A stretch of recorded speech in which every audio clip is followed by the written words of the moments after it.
Here now is your JIS news of the day. Government is providing $1.07 billion to drive agricultural output through the Production Incentive Program this fiscal year. Minister of Agriculture and Fisheries, Pernell Charles Jr., made the disclosure during his recent post-sectoral press briefing. And $670 million for the Farm Road Program. The activities this year will include $258 million for production of our 12 priority crops, targeting 3,917 hectares and 9,476 farmers, with a focus on roots and as a viable substitute for imported wheat and rice. An additional $122 million is reserved for livestock production to include small ruminants, poultry, apiculture, fisheries, pork, and rabbit. Another $100 million is for fertilizer support, $35 million to provide equipment, and $250 million for climate change adaptation and mitigation initiatives. Meanwhile, the beekeeping industry is to receive a $10 million subsidy for the purchase of sugar as feed for bee colonies. The Agriculture and Fisheries State Minister Franklin Witter made the announcement at the ministry's World Bee Day celebration on Friday. He says the subsidy is a 100% increase over last year's allocation and will support beekeepers in the months when there is a reduction in nectar-producing plants. As a ministry, we are aware of the importance of bees and beekeeping within agriculture.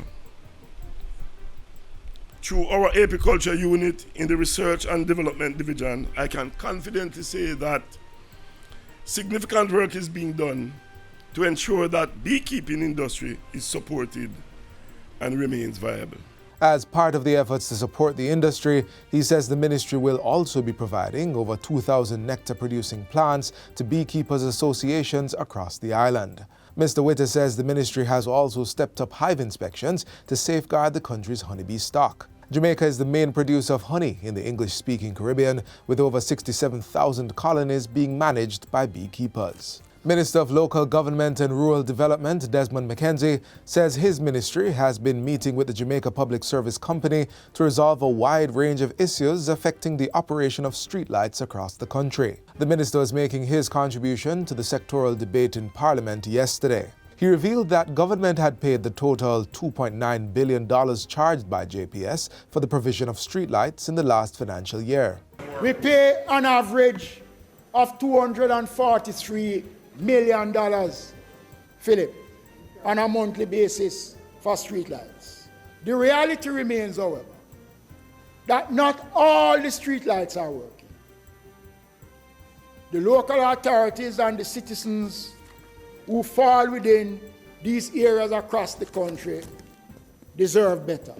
Among the issues identified is theft, with the JPS reporting that more than $47 million was spent replacing 723 stolen streetlights.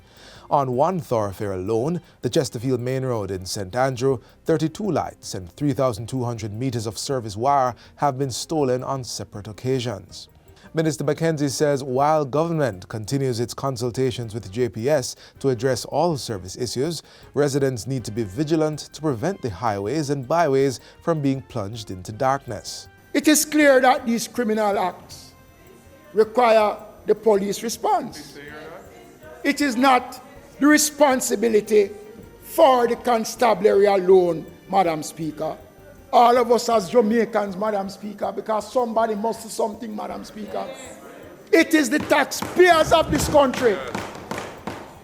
It is the taxpayers of this country, Madam Speaker, that has to foot these expenses, because the JPS somehow will have to recover the cost. Residents in and around Port Maria now have access to high-speed internet Wi-Fi with 200 megabits of direct internet access. It's the latest town to benefit from the Universal Service Fund USF initiative as part of its Connect Jamaica public Wi-Fi program. At this ministry, we take particular interest in connecting rural communities to ensure that no one is left behind. And as one who represents a rural constituency, I'm even more aware of the challenges that we face on a day-to-day basis. So as a ministry, The vision is a commitment to the provision of access to technology for all. The Wi-Fi will benefit residents of Cox, Huntstown, Main, Market, Warner and Stennett Streets, along with other areas. Up to 500 persons can connect to the server simultaneously.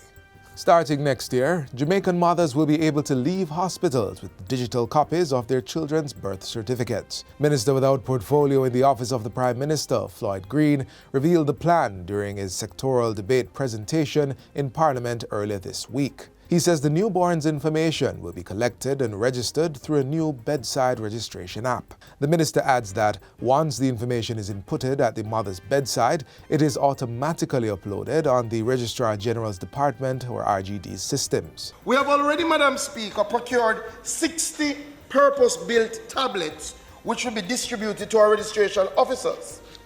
Upon the launch of the app, our registration officers will be able to populate the birth certificate in real time. Minister Green says RGD records have shown that since the introduction of the bedside registration program, there has been an increase in the number of children being named immediately. The new bedside registration app is being built by the National Identification System (NIDS) project in collaboration with the RGD. And finally, the Ministry of Education and Youth has received 100,000 masks and 5,000 self-test kits to support the mandate for wearing masks at schools and limit or prevent COVID-19 infection. The items were donated by the Ministry of Health and Wellness and the National Health Fund during a ceremony on Wednesday. The Education Minister used the function to urge parents to ensure their children leave home with a mask, while reiterating that no child should be turned away from school, but instead assisted with access to continue face-to-face learning. There have been a few instances in which we've seen videos on social media where children show up without masks, that they, according to the video, they were turned back, and we do not want to see that in our schools. We do not want to stop education. At no point during this pandemic we want to prevent them from getting a good education. So I'm very pleased on behalf of the ministry to be here this morning to take part in this wonderful handover ceremony with these masks and the self-test kits. And that's it for JIS News Today. I'm Theodore Henry. Thanks for watching.